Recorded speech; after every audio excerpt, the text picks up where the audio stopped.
Irmãos, graça e paz. O que chama a atenção no meu coração com respeito à pessoa gloriosa de Cristo, não nos admira quando nós olhamos a Ele como sendo o nosso grande Redentor, pois todos nós neste mundo nascemos dentro de uma realidade onde todos nos encontrávamos debaixo de uma escravidão terrível, vendidos ao pecado, escravos do diabo. E nós conhecemos a palavra que Ele veio até nós como o grande Redentor. Também é entendível da nossa parte que Ele veio como grande médico. Todos nós sabemos que todo o nosso ser está adoecido. Espírito, alma e corpo precisavam da atenção do Senhor. E Ele, de modo perfeito, de modo pleno, numa obra sem retoques, fez o quê? Ele fez um sacrifício, Ele participou de um sacrifício pelo qual todo o nosso ser pode ser integralmente curado. Todas as nossas lutas, todos os nossos fracassos, são por eles tratados de modo tão perfeito. Mas o que mais chama atenção é que esse amado Senhor não só veio como um grande Redentor, um grande médico, mas Ele desejou no seu íntimo vir como um noivo, desejoso de ter uma noiva, para, através desse relacionamento, desfrutar de uma intimidade. E Ele está nos preparando, e Ele está fazendo a sua obra em nós, para que nós possamos responder à altura dEle, dentro de uma intimidade que Ele tanto anseia para com todos nós. Irmãos, isso é algo que nos toca profundamente. Que privilégio nós temos de juntos estar adorando este Senhor amado. Que privilégio é poder entoar cânticos de adoração a Ele, quando nós estamos congregados. Mas, amados irmãos, que privilégio é poder adorá-lo no nosso dia a dia, como esposos, como esposas, como pais, como filhos, como patrões, como empregados. Que privilégio é poder adorá-lo, com as nossas escolhas, com o nosso estilo de vida, com os nossos valores. Que privilégio é poder adorá-lo, fazer parte dele. Pela graça do Senhor, hoje nós vamos dar um passo além, completando o que nós iniciamos ontem pela manhã, falando dos 3 pilares que envolvem uma consagração genuína. Já falamos de 2, vamos completar o último deles hoje e vamos dar um passo além dentro daquilo que o Espírito tem a nos comunicar. Mas ainda eu gostaria de, junto com os meus irmãos, ter uma palavra de oração. Vamos curvar nossa cabeça. Nosso maravilhoso Senhor, nós somos eternamente gratos a Ti. Somos aqueles que juntos anunciam a Tua glória, anunciam o Teu louvor, proclamam a Tua sabedoria, Tua graça. E uma vez mais nesta manhã, querido e amado Senhor, abra os céus para nós. Nós queremos tocar a Tua beleza, ver a Tua excelsitude. Nós queremos ser também tocados por Ti. Que Teu Espírito Santo tenha liberdade em nós, entre nós, para comunicar aos nossos corações tudo aquilo que Tu desejas, para que desta forma Tu sejas glorificado. Nós oramos em Teu nome também para a glória do nosso Deus e Pai. Amém. Vamos citar uma passagem das Escrituras agora, depois vamos fazer algumas observações que são importantes, depois vamos fazer a consideração do texto que vamos pontuar nesse momento. 1 Crônicas, capítulo 12,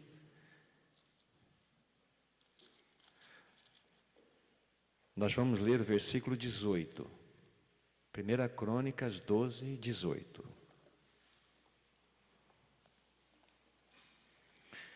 A palavra do Senhor diz assim: Então entrou o Espírito em Amazai, cabeça de 30, e disse: Somos teus, ó Davi, e contigo estamos, ó filho de Jessé. Paz, paz seja contigo, e paz com os que te ajudam, porque o teu Deus te ajuda. Davi os recebeu e os fez capitães das tropas. Até aqui. Irmãos, pela graça do Senhor, como há pouco estávamos dizendo, ontem nós introduzimos aquele encargo que o Senhor colocou em meu coração para estar dividindo com os santos nesse tempo que estamos compartilhando, que refere-se aos aspectos que envolvem uma consagração genuína. Nós fomos todos chamados a viver uma vida de consagração. Uma das grandes falhas que eu vejo que pode acontecer no meio do povo de Deus é que após o novo nascimento não há um passo imediato dentro daquilo que seria mais importante na experiência de cada um destes que compõem o povo de Deus, que seria uma entrega ao Senhor para que uma expressão de consagração genuína pudesse acontecer. Imediatamente nós devemos conectar ao novo nascimento uma vida de consagração. Porque sem esta vida de consagração, irmãos, não há como nós avançarmos no serviço do Senhor. Sem uma vida de consagração, mesmo sendo regenerados, não há como nós termos uma vida de testemunho coletivo adequado. Sem uma vida de consagração, não há como nós vivemos de tal forma que não somente esperemos a vinda do Senhor, mas possamos apressar a volta dEle. Sem uma vida de consagração, amados irmãos, nós não vamos estar atendendo às demandas do Senhor desse tempo do fim, um tempo urgente no qual nós vivemos. Como já foi pontuado aqui, os sinais são evidentes, estão diante dos nossos olhos, apontando para a iminente volta do nosso amado Senhor. Mas quando nós olhamos para a história do povo de Deus, para nós mesmos, nós temos visto de fato o quê? Fracassos. Nós temos visto em nós situações que nos desencorajam profundamente. E entendo, irmãos, da parte do Senhor, que o que nos falta, de fato, é uma vida aos pés do Senhor, uma vida secreta, uma vida que nós podemos estar escondidamente vivendo aos seus pés, para que quando nós nos reunirmos, nós possamos estar expressando com genuinidade todo aquele nosso relacionamento que temos desfrutado diante do Senhor. O que nos falta é uma vida de total consagração ao Senhor. E ontem nós introduzimos mostrando aqueles 2 pontos básicos ou pilares básicos que envolvem uma consagração. Primeiro é o fato de nós conhecermos que fomos amados pelo Senhor Jesus, que nós fomos de fato conquistados por este amor que nos amarra, que nos atrai, nos força de tal forma que não tem como nós ficarmos passivos diante dessa conquista amorosa do nosso amado Senhor. Então, nesta ordem, quando o Espírito Santo nos mostra de modo claro que nós somos frutos do seu amor, que nós fomos conquistados por esse amor, então nós estamos dando um passo adequado no que concerne uma compreensão de uma genuína consagração. É o primeiro pilar onde uma consagração ela repousa seguramente. Mas nós demos um passo além, mostrando que nós não devemos apenas servi-lo, porque Ele nos amou, mas nós devemos servi-lo porque Ele pagou um alto preço por nós.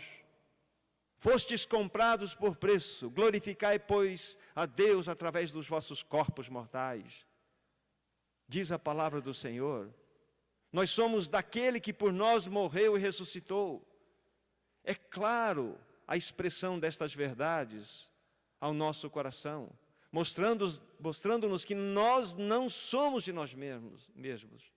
Mas o fato é que quando nós nascemos de novo, ainda entendemos muitas vezes erroneamente que nos pertencemos. Irmãos, somos dele, integralmente, espírito, alma e corpo. Se nós estamos aqui é porque Ele quer, através de nós, fazer a sua obra como seus cooperadores. Irmãos, como temos atrapalhado a obra do Senhor. Nós somos pessoas divididas, pessoas comprometidas com tantas coisas. Mas o Senhor quer nosso coração de modo integral. E quando nós compreendemos pela ajuda do Espírito Santo que nós somos dele por direito de compra, então nós estamos dando um passo além daquele primeiro que já foi dado. O segundo pilar da consagração é este fato: somos dele por direito de compra. Não nos pertencemos mais. E isso compreendido de modo adequado, então nós podemos avançar para o terceiro aspecto. Não foi mencionado ontem, então por isso que eu chamei aquele texto para que considerássemos. 1 Crônicas, capítulo 12, o versículo 18, como foi lido para os irmãos. Ali dentro daquele contexto, nós devemos fazer a seguinte observação: Davi ainda não tinha sido coroado, ele não tinha recebido a coroa de glória ali, para que ele governasse o seu povo sobre a sua própria cabeça. Mas o fato é que ele já tinha recebido a aprovação do próprio Deus, que ele iria governar, ele iria reinar. Mas o que aconteceu com parte desses valentes dele, valentes de Davi? Eles atravessaram o rio Jordão, enfrentando uma correnteza, a nado, para estarem diante dele e para dizer estas palavras, antes mesmo de Davi ter sido coroado. Eu vou repetir o texto para vocês. Nós somos teus, Davi. Contigo nós estamos, filho de Jessé. Paz seja contigo e paz com os que te ajudam, porque Deus é quem te ajuda. E Davi os recebeu e os fez capitães de suas tropas. Irmãos, aqueles valentes e toda a nação pertencia a Davi por direito, porque ele seria o rei, ele seria o grande mandatário. Mas aqueles homens não se contentaram, enquanto não chegaram diante da presença do rei, ainda que eles pertencessem à coroa, deveriam servir, mas eles não se contentaram, e não se contiveram em si mesmos. Antes mesmo de chegar, Davi, nós somos teus, nós queremos te servir. E aqui entra então o terceiro pilar da nossa consagração: voluntariedade. Porque o Senhor não nos obriga a segui-lo, mesmo como seus, mesmo Ele exercendo um direito sobre nós, mesmo Ele tendo nos amado com amor infinito, eterno e incompreendido por nós, mesmo Ele tendo pago um alto preço por nós, dando o seu sangue, para que nós fôssemos dele para sempre. Ainda que isso envolve algo tão especial, tão forte, ainda assim Ele não nos obriga a segui-lo. Que Senhor é este, amados irmãos e irmãs? Que Senhor precioso nós temos! Ele deseja que nós, voluntariamente, como estes valentes de Davi, chegaram diante de Davi e falaram assim: nós somos teus, amado Senhor. Nós somos teus. Paz seja contigo, amado Senhor. Estou reproduzindo esse texto aqui. Paz sejam com os que te ajudam. Que Deus seja contigo.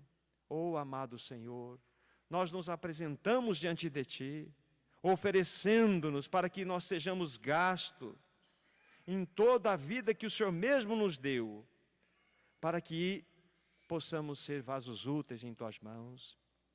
Então nós fechamos o tripé da consagração, sobre os quais aqui, esses três pilares, ela repousa segura. Ele nos amou, Ele nos comprou, mas nós também desejamos segui-lo. Nós desejamos ir após Ele. Nós queremos, de fato, abrir mão de nós mesmos, negar a nós mesmos, tomar a nossa cruz e ir após aquele que tanto nos amou. Isto é uma consagração genuína. Não mais nos pertencemos, espírito, alma e corpo. E eu tive a liberdade de fazer a anotação de uma oração de um irmão do passado. E ele fez essa oração. E eu creio que, fazendo-a, os nossos corações podem se unir a esta verdade, dizendo o amém a esta tão preciosa e profunda oração. Então ouçam, por favor, aqui esse clamor que ainda perdura pelos séculos e pode nos ajudar profundamente. Senhor, sendo amado, que mais posso fazer, além de me separar de todas as coisas para poder servi-lo. Daqui em diante, ninguém poderá usar as minhas mãos, ou os pés, ou boca, ou ouvidos, pois estas minhas mãos são para fazer as tuas obras, meus 2 pés para andar em teu caminho, minha boca para cantar teus louvores, meus ouvidos para ouvir a tua voz. Isto é consagração, irmãos. É quando nós nos apresentamos de modo total, integral diante do nosso amado Rei, para que Ele possa nos usar da maneira como Ele desejar. E quando o Espírito Santo nos traz isso em clareza, em realidade, amados irmãos, nós começamos a compreender o que é consagração. É quando o Senhor nos traz esta revelação ao coração, então Ele começa a trabalhar em nós, para que nós possamos ser esses instrumentos que possam ser úteis em suas santas mãos. Mas este aspecto do trabalhar dele, do ajustar dele em nós, nós vamos, com a ajuda do Senhor, compartilhar amanhã.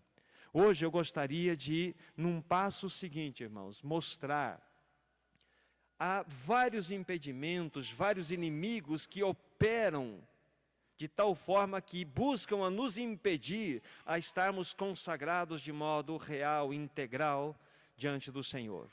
E eu, particularmente, separei 3 deles, para que nós pensássemos um pouquinho nesta manhã. Que inimigos nós temos que operam contra a busca de uma vida de consagração? O primeiro deles é o engano de Satanás. Vou nominá-los, os 3, depois vamos trabalhar um pouco em cada um deles. O primeiro é o engano de Satanás. O segundo está relacionado com os nossos pecados não tratados, não confessados. Pecados ocultos que estão guardados nos corações. Aqueles que muitas vezes nós guardamos nos departamentos secretos da nossa existência e não tratamos de modo sério. Isso nos impede verdadeiramente de termos uma vida consagrada.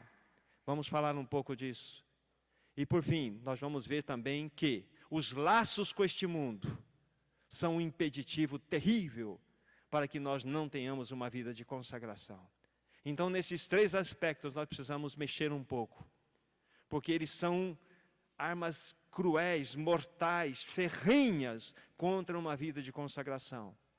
Muitas vezes, pessoas pensam assim, não, esta vida de consagração, ela se refere àqueles irmãos primitivos, mesmo os apóstolos, ou talvez alguns que, pelo longo da história da igreja, se dedicaram de modo tão real, tão pleno, e contentam-se numa vida que é uma vida que não glorifica o Senhor, não é uma vida consagrada, tornam-se vasos inúteis nas mãos do Senhor. São filhos de Deus, são servos do Senhor, mas quanto a isso inúteis, e são improdutivos, e normalmente trazem muito problema no andar do povo de Deus. Então essas pessoas pensam, não, mas essa situação de consagração é pertencente ao passado. Não, amados irmãos, é para nós hoje, é para cada um de nós que aqui se encontra. O Senhor tem nos chamado para uma vida de consagração, para nós atendermos o tempo urgente que nós estamos vivendo hoje, para nós atendermos o momento histórico da geração na qual nós fazemos parte. Sem uma vida de consagração, o Senhor não vai atender e não vai encontrar o seu testemunho adequado nesse mundo. Amados irmãos, o Senhor quer reproduzir, muitos dos nossos reunir em realidade lá fora, em prática. Porque aqui nós podemos, muitas vezes, irmãos, me permitam dizer isso aqui, entrarmos aqui, ligarmos na tomada espiritual e produzirmos ou reproduzirmos algumas coisas.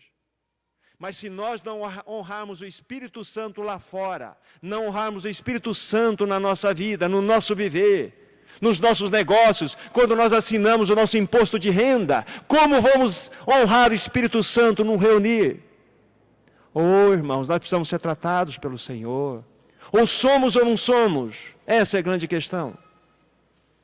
O Senhor tem nos chamado para uma vida aos pés dEle. O Senhor tem nos chamado para vivermos uma vida secreta diante dEle. Irmãos, são pecados que nós guardamos no nosso coração. nós precisamos ser ajustados pelo Espírito Santo. Então nós não podemos honrar o Senhor aqui, se nós não honrarmos o Senhor lá fora. Não estou falando de perfeccionismo nem inerrância. Eu estou falando de um povo quebrantado que anda de joelhos e que tem as marcas da cruz sobre ele. Oh, irmãos, vocês estão diante da pessoa mais inadequada, mais imperfeita que vocês possam imaginar. Mas eu tenho um Senhor glorioso, que conhece o meu coração, e quando peco, falo: Senhor, Tu sabes o meu coração, quero confessar o meu pecado diante de Ti. Este. Obrigado pelo Teu sangue que me perdoa. Que o Senhor nos socorra, amados irmãos. Que o Senhor produza em nós, de fato, uma vida tal que Ele venha a ser glorificado por nós. Foi o que cantamos há pouco aqui. Como que a Sua glória vai ser vista em nós?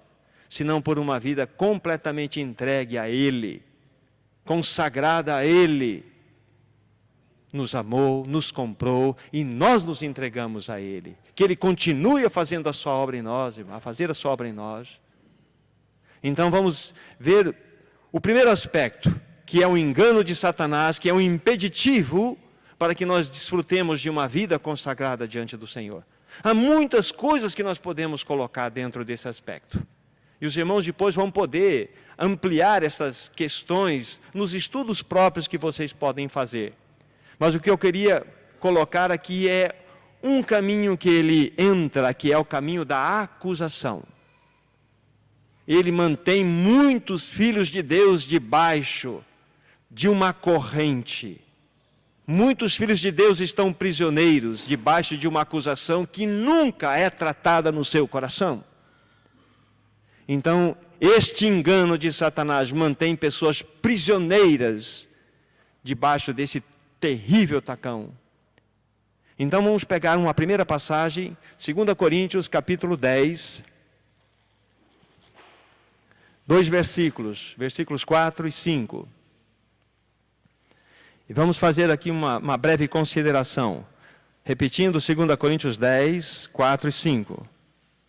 A palavra do Senhor diz assim: porque as nossas armas, ou as armas da nossa milícia, não são carnais, e sim poderosas em Deus, para destruir fortalezas, anulando sofismas, e toda altivez que se levante contra o conhecimento de Deus, e levando cativo todo pensamento à obediência de Cristo. Esse é um texto extremamente importante para nós considerarmos dentro da proposta feita. A palavra de Deus mostra que há uma luta, sim, que nós temos desferido. Há uma luta terrível. E essa luta, ela não pode ser militada com armas carnais. Mas é algo que está acima da nossa compreensão. A Bíblia fala que as nossas armas não estão dentro do âmbito do nosso conhecimento natural. Em outras palavras. Mas diz assim, são poderosas em Deus. E qual é a finalidade dessas armas? Diz assim: para destruir fortalezas. Que fortalezas são estas? Olha a sequência do texto. Anulando sofismas. O que é um sofisma? É um falso raciocínio. É um falso pensamento que Satanás muitas vezes introduz na mente do santo. E esse falso pensamento, esse falso raciocínio se torna uma fortaleza de tal forma que aquela pessoa encontra-se no estado de escravidão. Ela não percebe que Satanás é aquele que está alojado nessa grande fortaleza que está na sua mente, mantendo esta pessoa escravizada por um falso raciocínio, um falso pensamento. Pois vamos dar um exemplo prático sobre isso para os irmãos entender de modo mais claro.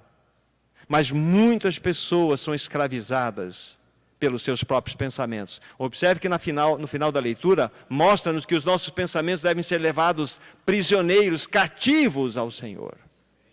Quantos de nós, muitas vezes, somos governados por sofismas, governados por falsos raciocínios, por pensamentos errôneos? Isso é um ataque de Satanás. As pessoas não se movimentam, são escravas de pessoas, são escravas de sistema, são escravas dos seus próprios autoconceitos, são escravas. E ali por trás de todo esse processo há Satanás, mantendo filhos de Deus por muito tempo prisioneiros de si mesmos.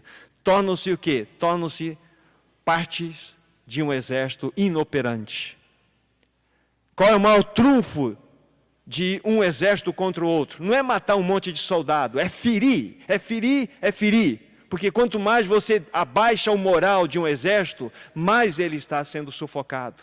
É encher as tendas daqueles que estão feridos, machucados.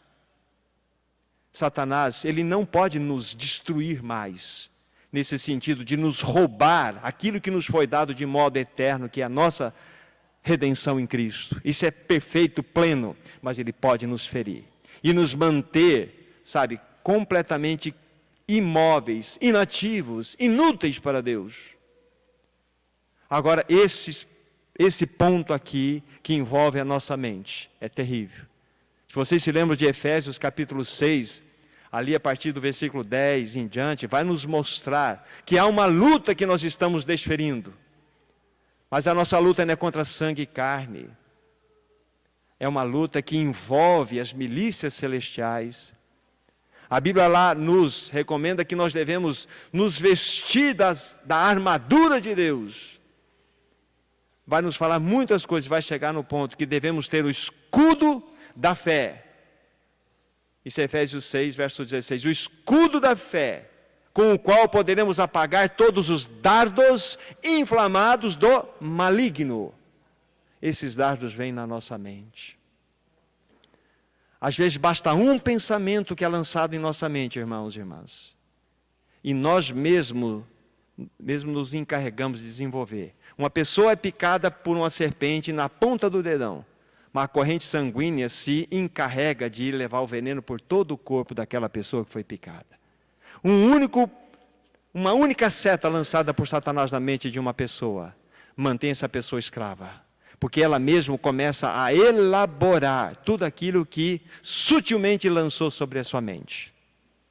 Oh, amados irmãos e irmãs, o engano de Satanás tem mantido muitos irmãos longe de uma vida de consagração, porque se tornam prisioneiros. Deixe-me contar uma história verídica, óbvio, que aconteceu alguns anos atrás e ela é muito ilustrativa para nós. Depois vamos chamar um texto aqui. Alguns anos atrás, um irmão que estava anunciando a palavra numa cidade, eu vou dar o nome da cidade aqui, cidade de Brasília, ficou sabendo que lá havia uma irmã que ela estava em cadeira de rodas. Só que essa irmã, ela não tinha sofrido um acidente, ela não tinha nada que pudesse ter uma implicação clínica que justificasse ela estar na cadeira de roda. Mas o fato é que ela estava na cadeira de roda por muito tempo. E esse irmão soube disto e quis fazer uma visita a essa irmã. Era uma irmã em Cristo, o esposo também era um irmão em Cristo. E ele então chegou e a viu na cadeira de rodas e pediu que ela contasse a sua história. E ela disse o seguinte: olha, há uma voz que vem na minha mente que diz o seguinte: este pecado que você cometeu não tem mais perdão. E essa voz não saía da sua mente. Este pecado que você cometeu não tem mais perdão. O pecado que depois ela havia já confessado é que ela tinha tido um sonho impuro. E aquilo a perturbou de tal forma que Satanás começou a mostrar o seguinte: ó, isso aí não tem mais perdão. Esse pecado aí não tem perdão. E aquilo então começou a tomar conta dela de tal forma que culminou a ela encontrar-se numa cadeira de rodas. E esse irmão então, depois de ter ouvido essa história, falou assim: minha irmã, então ela contou isto, ela estava na cadeira de rodas, ele deu uma prancheta para ela, um papel em branco e uma caneta. Esse irmão falou assim: irmã, pega esse papel branco, pega a caneta e risca e separa esse papel aqui em duas partes por esse risco. Agora, no lado esquerdo aqui você vai colocar, qual é a frase mesmo, qual é a voz que você está ouvindo? Ah, esse pecado que eu cometi não tem mais perdão. Então escreve aí: esse pecado que eu cometi não tem mais perdão. Agora, irmã, coloque embaixo a assinatura de quem está dizendo isso. Põe diabo. Agora você vai pegar a palavra de Deus. Agora eu convido vocês a abrir no Salmo 103. Salmo 103. Os 3 primeiros versículos.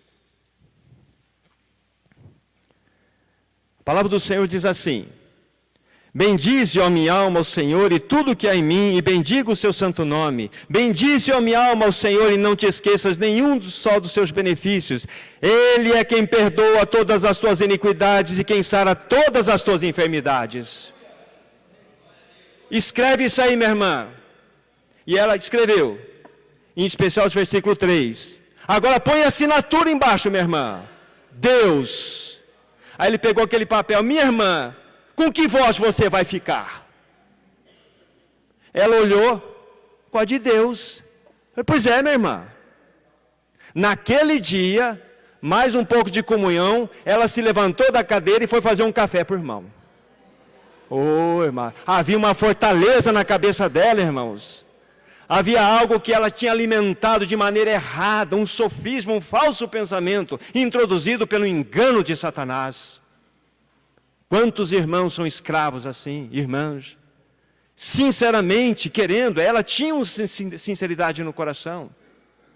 Ela desejava servir ao Senhor, mas de maneira sorrateira, Satanás lançou sobre a mente um pensamento. Oh, irmão, está aqui. É Ele quem perdoa todas as tuas iniquidades e que sara todas as tuas enfermidades. Com qual palavra vamos ficar, irmãos? O Senhor tem nos chamado para uma vida de consagração, uma vida aos seus pés, uma vida que o sirva de maneira integral. Ele quer, oh, amados irmãos, Ele quer verdadeiramente que nós avancemos, mas que nós temos um coração tratado, uma mente limpa, sabe, pensamentos adequados. É possível que nós podemos, não exatamente passar por um caminho como este, mas é possível que há irmãos que têm sofrido por processo de acusação, de frustração, de abusos no passado. Enfim, irmãos, é hora de nós nos posicionarmos, para que o Senhor ganhe o nosso coração e possa nos usar. Não há pecado ou culpa maior que o seu amor, diz um cântico. Não há nada que façamos que Ele não possa perdoar. Quando nós nos humilhamos, quando nós reconhecemos o nosso pecado, que é o nosso segundo ponto, que nós vamos ver que é o outro impedimento que implica num avanço de uma vida de consagração. Então este serve para que nós possamos discernir. Satanás, ele é sutil. Ele age com o seu engano. Ele quer nos manter prisioneiros. É através do quê? Dardos inflamados que ele lança na nossa mente. Irmãos e irmãs, nós já fomos libertos. Totalmente libertos. Nós não podemos e não precisamos, melhor dizendo, viver debaixo desse tacão satânico. Nós somos um povo liberto. O preço que foi pago naquela cruz, irmãos e irmãs, é um preço alto demais para que nós desmereçamos a Ele. O Senhor não quer que nós pecamos. Essas coisas escrevo. Eu estou relacionando uma questão, dando um passo seguinte, mas vamos concluir esse pensamento anterior. Ele diz lá, né? Essas coisas vos escrevo para que não pequeis, se todavia alguém pecar. Temos um advogado. Ele está por nós. Nós temos um sumo sacerdote que está continuamente intercedendo por nós. Que Senhor é este que nós temos, irmãos? Que Senhor é este? Então, dentro desse primeiro impeditivo, primeiro impedimento, primeiro inimigo, para que nós desfrutemos de uma vida consagrada, é o engano de Satanás. Irmãos, ele foi vencido. Ontem, o irmão Gerson está falando, ele é um servo de Deus. Ele não faz nada mais do que aquilo que Deus o autoriza a fazer. Então nós devemos estar olhando para o nosso Senhor sempre. Porque é Ele que nos conduz em vitória. Agora, amados irmãos, nós precisamos dar um passo seguinte. Dentro do segundo aspecto, que envolve aí esse impedimento para termos o desfrute de uma vida consagrada. Que está relacionado com pecados não confessados. Irmãos, isso é muito sério. Muito sério. Nós precisamos levar a sério aquilo que rompe a nossa comunhão com o nosso amado Senhor. São os nossos pecados. Há quanto tempo não temos feito uma confissão diante do Senhor dos nossos pecados? 1 semana, 2 semanas, 2 meses, 3 meses? Isso é terrível. É um sinal de alerta. Amados irmãos, que o Espírito Santo nos mostre a necessidade de nós estarmos sempre andando na luz com o nosso amado Senhor. Porque a única pessoa que nós enganamos, ou achamos que enganamos, é a nós mesmos. Não relaciona aos outros, muito menos ao Senhor. Tratemos dos nossos pecados de modo sério. Veja o que diz agora dentro desse segundo aspecto que envolve o segundo inimigo, né? A questão dos nossos pecados precisam ser confessados. Salmo 32.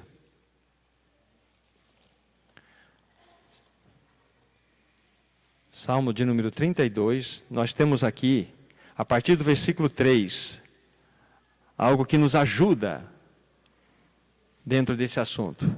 Salmo 32, verso 3 em diante, diz assim: enquanto calei os meus pecados, envelheceram os meus ossos pelos meus constantes gemidos todo dia. Porque a tua mão pesava dia e noite sobre mim, e o meu vigor se tornou em sequidão de estio. Confessei-te o meu pecado, e a minha iniquidade não mais ocultei. Disse: confessarei ao Senhor as minhas transgressões, e tu perdoaste a iniquidade do meu pecado. Oh, amados irmãos, que palavra que nós devemos atentar. Mas perceba aqui o estado daquele que não confessa os seus pecados. Enquanto calei os meus pecados, o que aconteceu? Veja só, que muitos dos sofrimentos físicos do homem, seja ele ímpio, seja ele um regenerado, muitos desses sofrimentos decorrem de pecados não confessados. E veja para onde ele vai: envelhecer os meus ossos. Muitas doenças são somatizadas, irmãos. Muitas pessoas estão experimentando doenças em seus corpos físicos porque têm vivido vidas não limpas, não na luz diante do Senhor. Como é importante a confissão dos nossos pecados diante do nosso amado Senhor. Ele está pronto a nos perdoar, conforme o próprio texto já está nos mostrando aqui. Muitas pessoas estão atreladas ao seu passado. Muitas pessoas não conseguem avançar porque têm retrovisores na sua frente que as remetem para o passado. Elas trombam na vida que tem que entrar pela frente e não conseguem resolver o passado porque vivem pelo retrovisor da vida. Irmãos, nós temos que quebrar esses retrovisores que nos remetem ao passado. O passado foi nos perdoado pelo sangue de Cristo Jesus. A Bíblia fala mesmo que os nossos pecados foram lançados nas profundezas do mar. Diz Miqueias capítulo 7, a partir do versículo 18, quando se considera a respeito das misericórdias do Senhor. Foram lançados nas profundezas do mar. E o irmão certa vez disse algo muito lindo, e o Senhor teve um capricho de colocar uma placa naquela praia e diz assim: proibido pescar. Para que escavar o passado? Para que revolver aquilo que o Senhor já tratou? Quebre os retrovisores da vida. Olhem para frente, para o autor e consumador da fé. Devemos prosseguir a carreira que o Senhor tem nos proposto. Oh, amados irmãos, que precioso é o nosso amado Senhor. Que precioso esse amado Senhor. Enquanto calei os meus pecados, olha o que acontece: envelhece os meus ossos pelos meus constantes gemidos. A tua mão pesava dia e noite sobre mim. Esse peso aqui é bênção do Senhor. Ele não quer que nós fiquemos dessa forma. Essa mão governamental aqui é bênção sobre nós. Por quê? Porque eu estava nessa situação. Lógico, o meu vigor se tornou em sequidão de estio. Nós nos tornamos pessoas áridas, tristes, infelizes, miseráveis. Como que nós vamos ter uma vida de consagração sem tratar desse assunto de modo real? Não podemos. Não podemos. É algo que precisa ser tratado de maneira adequada. Quando nós não confessamos o nosso pecado, tem algo pior do que essas situações que envolvem nossa própria realidade. Sabe o que é pior? Nós interrompemos a nossa comunhão com o nosso amado Senhor. Como vamos nos reunir, amados irmãos? Como vamos chegar numa assembleia para partir o pão, tendo os nossos corações não tratados? Volto a falar, irmãos, não estou falando de perfeccionismo e inerrância, mas situações que o Senhor nos deixou caminhos, princípios pelos quais nós podemos tratar de toda essa situação. Chegar de rosto descoberto diante dEle, porque Ele, quando lá naquela cruz morreu, o que aconteceu quando Ele entregou o Espírito? O véu foi rasgado de cima a baixo. E por esta obra perfeita, nós podemos acessar até o Santíssimo Lugar. E nós podemos confessar os nossos pecados, porque está aberto o caminho. Novo e vivo caminho que nosso grande sumo sacerdote abriu por nós. Oh, irmãos, que o Senhor nos socorra, nos ajude. Nós temos... Eu creio que nós podemos ainda falar desse segundo aspecto ainda, que envolve a necessidade de confessarmos nossos pecados. Depois nós vamos ter outras passagens de 1 João a citar. Mas vale a pena também contar algo aqui, ou dizer algo aos irmãos, que vai elucidar em alguns aspectos. Vocês sabem como que os esquimós caçam lobos? É muito interessante. Os esquimós caçam lobos de uma forma assim, peculiar. Eles pegam uma faca, uma adaga, uma espada que tem fios cortantes em ambos os lados. Embebedam esta lâmina com sangue. E depois fazem um monte de gelo, coloca essa faca ali, encobrem ela de gelo e joga bastante sangue em volta. À noite o lobo sai para, então, buscar o seu alimento. E ele é dirigido pelo seu bom faro. E ele chega nesse monte de gelo, pelo sangue que está à sua volta. E começa a lamber. E começa a lamber. E o gelo vai sendo consumido. E ele continua lambendo. De repente ele chega no fio daquela faca. E começa a lamber. E na primeira passada da língua, ele sente um sangue quente. E aquilo o anima a lamber mais rápido. Mas ele não sabe que quanto mais ele está buscando o prazer da sua própria vida, ele está assumindo a própria destruição. Oh, irmãos, nós devemos ter tanto cuidado com pecados secretos, com pecados que nós ficamos lambendo longe dos olhos das pessoas. Cuidado com as imagens, cuidado com o que você ouve, cuidado com o que você lê, vê, assiste, cuidado com a internet. São todas elas facas de lobo, para caçar lobo, cobertas de gelo, com um atrativo de prazer para você. Mas você vai começar a lamber, você está assinando o seu atestado de morte. É assim que os esquimós caçam lobo. E é assim que Satanás, através do nosso prazer da carne, nos destrói. E o que acontece quando nós entramos por esse caminho do pecado? Nós perdemos comunhão. Nós interrompemos violentamente a comunhão com o nosso amado Senhor. Irmãos, como que nós vamos ter uma vida consagrada? De que forma? O Senhor tem nos chamado para estar diante dEle, mas devemos ser honestos. Nós não temos condições em nós mesmos, mas nós podemos falar assim: Senhor, ache um caminho no meu coração. Tu sabes que eu estou escravo disto, estou escravo daquilo. Eu não consigo me libertar, Senhor. Mas pelo Teu poder, pela Tua graça, pela Tua ajuda, eu posso experimentar a libertação. Irmãos, a libertação está diante de nós. O inimigo é astuto. Ele vai usar da nossa fraqueza. Essas duas primeiras coisas estão bastante relacionadas. Ele é tremendamente astuto. Ele vai, através da nossa carne, através das nossas paixões, arranjar coisas para nós. Mas a questão é como que vamos responder a esta situação. Devemos estar posicionados. Claramente posicionados. Mas para que nós demos um passo seguinte, vamos ver aqui um texto de 1 João, a qual me referi há pouco. 1 João, no capítulo 1, nós temos um caminho maravilhoso. Um caminho maravilhoso a partir do versículo 6. 1 João 1, 6 em diante. A palavra do Senhor diz assim: se dissermos que mantemos comunhão com Ele e andarmos nas trevas, mentimos e não praticamos a verdade. Se, porém, andarmos na luz, como Ele está na luz, mantemos comunhão uns com os outros, e o sangue de Jesus, seu Filho, nos purifica de todo pecado. Se dissermos que não temos pecado nenhum, a nós mesmos nos enganamos, e a verdade não está em nós. Se confessarmos nossos pecados, Ele é fiel e justo para nos perdoar os pecados e nos purificar de toda injustiça. Olha que promessa, amados irmãos. Nós não podemos ter comunhão com o nosso amado Senhor, porque Ele é luz.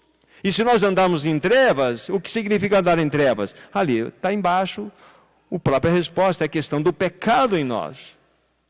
Se nós andarmos em trevas, nós não podemos ter comunhão.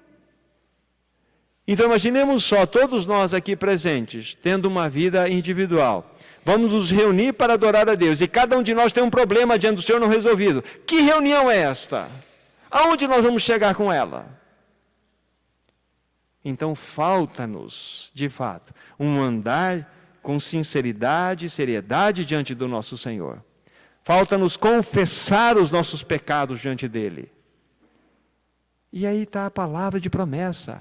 Irmãos, veio à minha mente agora, novamente, quebre o retrovisor da sua vida. Se você confessou, você está limpo, absolutamente purificado. O Senhor olha para nós como se nós nunca tivéssemos sido. Que coisa maravilhosa. A Bíblia fala assim: dos seus pecados jamais me lembrarei. Que coisa impressionante. Esse é o nosso amado Senhor. Esse é o teu amado Senhor, que está pronto para tratar com o meu coração, na hora em que nos apresentarmos com honestidade no coração. Irmãos, quando o Senhor olha para nós, que tipo de, vamos colocar assim, qual é a sua exigência no seu padrão com respeito ao nosso andar? Quando ele olha para nós, ele tem um padrão, ele tem uma exigência. Então ele olha para o povo dele: bom, eu tenho um padrão de exigência para vocês. Agora, qual que é o padrão de Deus? Absoluto. Sede vós perfeitos, como vosso Pai Celeste também é perfeito.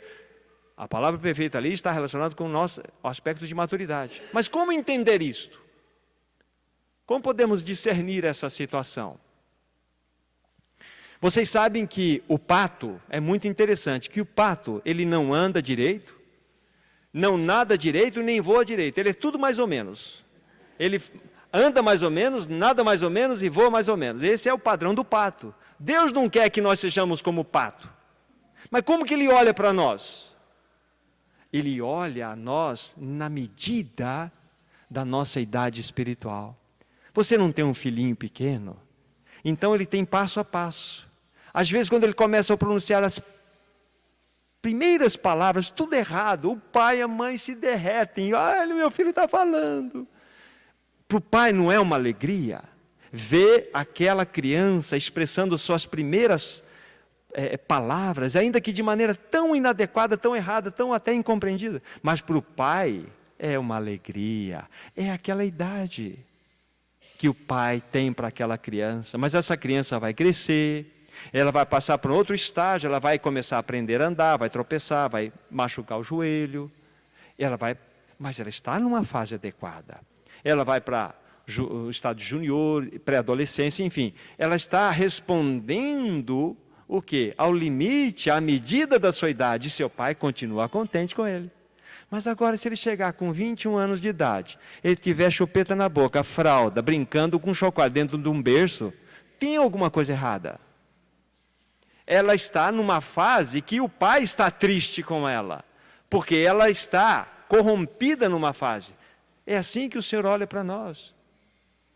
Ele tem para nós uma medida, e é nessa medida que devemos responder, e é dessa medida que nós somos aceitos por Ele. Então Ele nos vê de modo perfeito desta forma.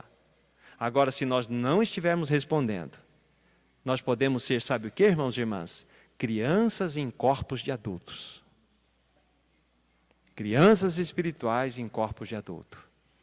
Deveríamos ter uma idade lá adiante, espiritualmente, mas ainda estamos como bebês. Quando foi escrita a carta de Hebreus, aqueles irmãos tinham, no máximo, 6 anos de jornada espiritual. No máximo 6 anos, de 5 a 6 anos. E o autor da carta ali nos mostra, no capítulo 5, uma palavra bastante exortativa. Vocês deveriam ser já considerados mestres do tempo decorrido. 6 anos. Quantos anos você tem de carreira cristã? E eu? Mas necessariamente eu tenho que dar leitinho para vocês, porque eles não suportam alimento sólido. Crianças em corpos de adultos. Somos nós. O Senhor não quer que nós fiquemos mais nesse estágio. Isso entristece o coração do Senhor. Aquele problema lá em Corinto, Paulo não pôde falar a eles como espirituais, e sim como a carnais, porque não podiam suportar. Eu sou de Paulo, eu sou de Cefas, eu sou... Pronto, briguinha. Criancinhas. E Paulo novamente tem que exortar. Irmãos e irmãs, o Senhor tem nos chamado para um crescimento, para um avanço.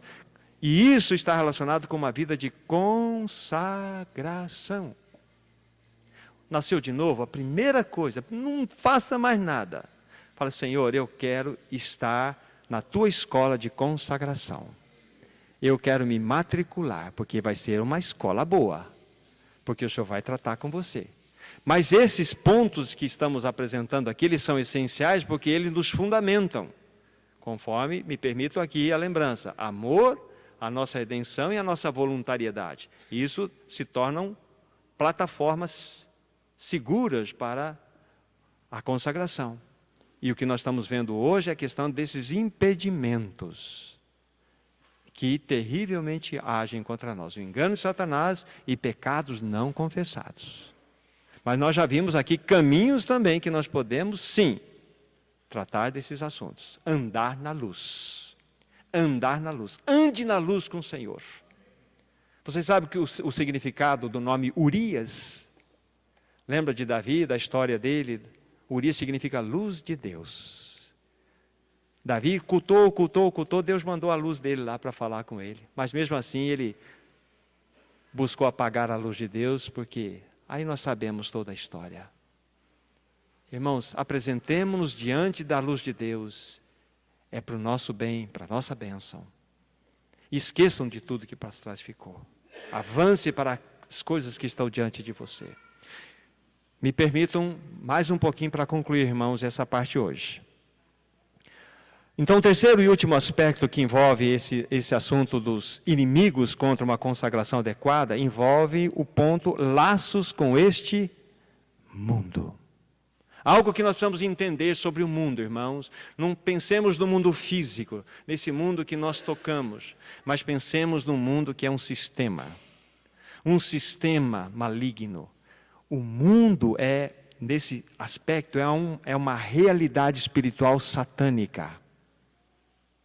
Assim como Cristo é o cabeça da sua igreja. A igreja é um corpo composto de muitos membros e Cristo se movimenta por esse corpo. Como que Cristo pode amar o próximo? Através do seu corpo. Como que Cristo pode anunciar todo o seu projeto, todo o seu plano? Através do seu corpo. Como que Ele pode amar? Através do seu corpo. Ele ama através de nós, Ele ajuda através de nós, através do corpo. A sua glória é vista, precisa ser vista na igreja. Da mesma forma, Satanás é o cabeça, ele é o príncipe desse mundo. De que maneira ele se movimenta? Pelo mundo, pelos tentáculos desse mundo. Política, economia, religião. Você pode, tudo está na mão dele, na manipulação dele. E nós devemos observar. Então esse mundo é um sistema caído, é algo satânico, é um corpo maligno, é onde nós estamos. Então, laços com esse mundo, nós devemos tomar muito cuidado, irmãos. Muito cuidado. Então, não são somente os pecados, mas a nossa ligação ao mundo. Nós devemos tomar cuidado, como foi dito ontem, não são simplesmente com aquelas coisas pecaminosas, grosseiras, mas são aquelas coisas que parecem-nos tão inofensivas, mas se distraem do Senhor. Tomem cuidado. De que maneira eu posso fazer uma medida adequada nesse assunto? Então vamos lá, tudo aquilo que tira você da comunhão da palavra, pessoal, são três coisas: tudo aquilo que rouba você da comunhão da palavra do Senhor, tome cuidado, que os tentáculos do mundo estão agindo em você. Tudo aquilo que rouba você de uma comunhão de oração, mas por favor, naquela oração no final do Senhor, muito obrigado pela noite que nós tivemos, obrigado em nome de Jesus, amém, vamos dormir. Não é oração assim, é uma oração, uma vida de oração, um tempo que você gasta na presença dEle. Se você está sendo roubado disso, os tentáculos do mundo estão sobre você. E outra coisa, tudo aquilo que rouba você da comunhão dos santos, não deixe de congregar. Porque é na edificação, é no andar, é no raspa-raspa, ferro com ferro que nós vamos ser edificados. É nos suportar um ao outro, é nos levarmos os fardos uns dos outros. É aprender poder amar o irmão, a irmã, que muitas vezes pensa de modo tão contrário a você. É você servir aquele que pensa contra você. É nesse andar maravilhoso que nós aprendemos e nós somos edificados. Então essas três coisas, a nossa comunhão da palavra, a oração e o congregar, se eles estiverem sendo violentados, avalie o seu envolvimento com esse mundo. Pode ser que seja um laço que já está sendo colocado sobre você. Satanás é muito ardil, Satanás é muito astuto. Vamos pegar Romanos capítulo 12, versículos 1 e 2.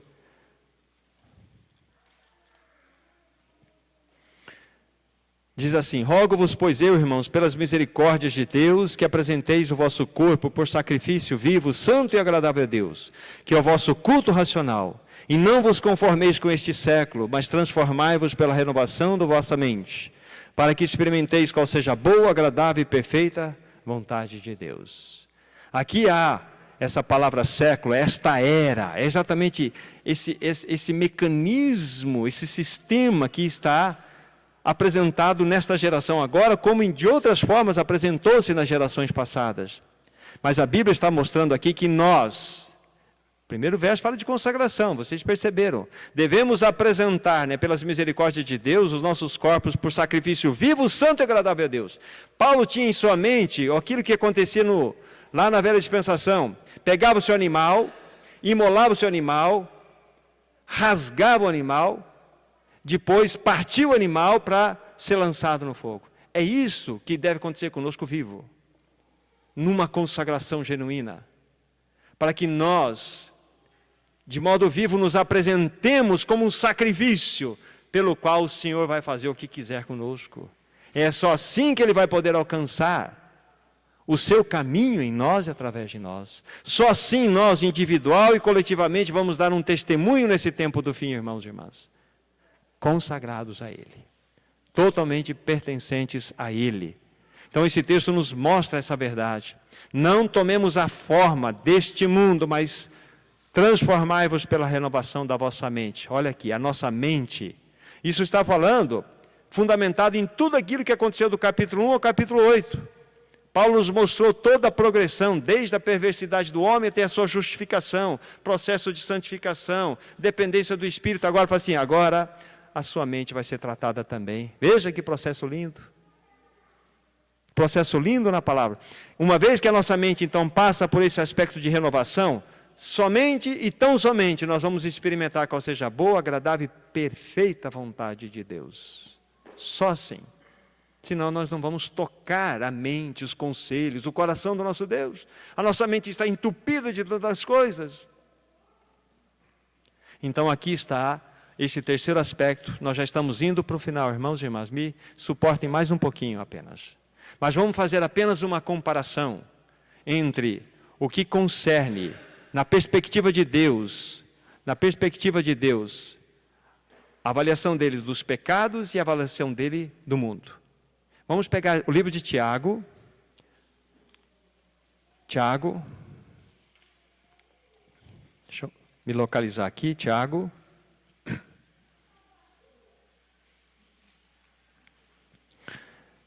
Vamos pegar primeiro capítulo 1. Vou citar 3 passagens, depois a gente faz uma observação. Versículo 13, 1:13, Tiago. Ninguém ao ser tentado diga sou tentado por Deus, porque Deus não pode ser tentado pelo mal e a Ele mesmo ninguém tenta. Do contrário, ou ao contrário, cada um é tentado pela sua própria cobiça e esta o atrai e o seduz. Então a cobiça, depois de haver concebido, dá à luz o pecado, e o pecado, uma vez consumado, gera a morte. Aqui está um processo de interrupção de comunhão. Se nós estivermos em pecado, há morte em nós. Como que nós vamos ter um acesso de comunhão com o nosso Deus e Pai? Morte pura. Quantos reunir do povo de Deus se caracterizam em morte? Porque não há uma genuína expressão de busca de perdão dos pecados. Aí nós fazemos um show, uma apresentação, mas que não passa de um teto. Nós devemos nos apresentar diante do Senhor de modo adequado, amados irmãos. Aqui está, então, essa primeira consideração. Este pecado gera morte em nós e gera o quê? Interrupção de comunhão com o nosso Deus. Guarde isso. Na perspectiva da análise do pecado à luz de Deus, gera a nós uma interrupção com a comunhão. Vamos pegar capítulo 4 de Tiago, versículo 4. Eu falei que ia citar as passagens, mas já estou fazendo as observações na sequência. Capítulo 4, verso 4. Infiéis, outra versão diz, adúlteros e adúlteros, não compreendeis que a amizade do mundo é inimiga de Deus? Aquele, pois, que quiser ser amigo do mundo, constitui-se o quê? Inimigo de Deus.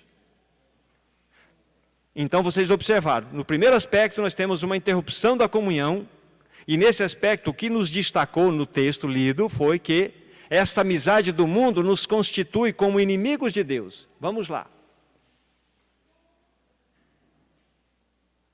Pecados são coisas mais grosseiras, mais terríveis, mais mal cheirosas. É como se eu pegasse um lençol branco, uma camisa branca e jogasse um barro nela ou uma tinta preta sobre ela. Então, imediatamente você discerne aquilo. Porém, o mundo é diferente. Você pega uma camisa branca e você colore ela, pinta de várias cores. Parece-nos não tão agressivo, não é? Mas isto é o quê? Isto é o mundo. O mundo é atrativo. O mundo nos chama para cultivarmos uma amizade. E ele é terrível, é maléfico. E nos faz com que nos tornemos, quando assim agimos, inimigos de Deus. Não somente há uma interrupção de comunhão por causa dos nossos pecados, mas nós nos constituímos inimigos de Deus, porque esse mundo tem um cabeça, Satanás. Tem um príncipe. Entendam na expressão que eu estou falando, usando o mundo dentro desse contexto, sistema caído. Então essa é uma grande diferença para nós observarmos. Então fechamos o quadro, irmãos. Essas 3 questões impeditivas precisam ser levadas a sério por nós. O engano de Satanás, pecados não confessados e laços com o mundo impedem que nós demos passos seguros em direção a uma consagração genuína e plena. Então que o Senhor nos ajude, nos socorra, que cada um possa considerar isso dentro do seu próprio coração e ir aos pés do Senhor, lembrando-se que as portas estão abertas, que Ele já me proporcionou um novo e vivo caminho, para que nós possamos gozar de modo pleno a presença dEle e vivemos uma vida de consagração. Vamos orar. Encomendamos diante de Ti, amado Senhor, a Tua própria palavra, encomendamos diante de Ti as nossas próprias vidas. Tudo aquilo que precisa ser feito em nós, amado Senhor, pelo Teu Espírito, nos socorra, nos ajude, ache um caminho no nosso coração, Nós queremos ser, tanto individual como coletivamente, consagrados a Ti, pertencentes a Ti, voluntariamente entregues a Ti, pois fomos amados de modo eterno e pleno. Oh, amado Senhor, ganhe o nosso coração para o louvor da Tua própria glória. Amém, Senhor.